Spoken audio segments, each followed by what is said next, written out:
DJ Amit Tiwari मां Saraswati recording studio गांव। ताहर चोली के बिना साली गीला करब गीला करब गीला करब। फागुन में साली तू तो आइल बारू, ऊपर से नीचे गदराइल बारू, ऊपर से नीचे गदराइल बारू। फागुन में साली तू तो आइल बारू, ऊपर से नीचे गदराइल बारू। आव लगे हमरा चली तार गीला करब गीला करब ताहर चोली के इना साली गीला करब गीला करब गीला करब ताहर चोली के इनार साली गीला करब गीला करब गीला करब ताहर चोली के इनार साली गीला करब गीला करब गीला करब। डीजे अमित तिवारी अपहर सुन न साली हमार मुद भइल बा गरम, होली में चोली चिखा दी कई दिहब हम नरम, कई दिहब हम नरम।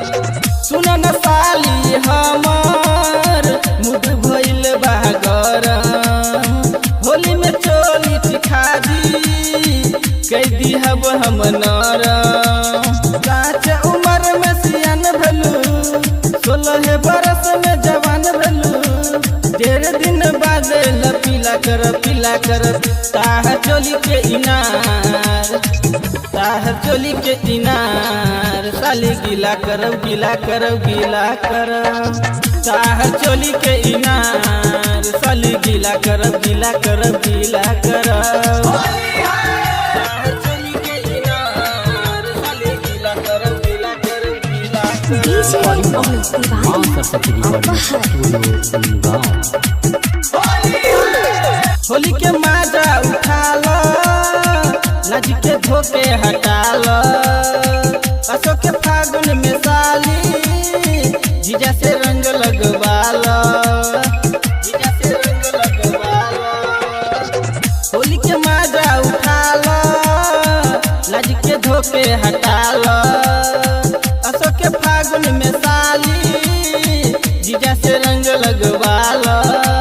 सिंगर होरी हरिया से मिसवाइला, सुनील सिरहाली से कटवाइला, तू मना कर मसाली आज हम न छोड़ब हम न छोड़ब ताहर चोली के इनार, ताहर चोली के इनार साली गीला करब गीला करब गीला करब ताहर चोली के इनार साली गीला करब गीला करब गीला करब।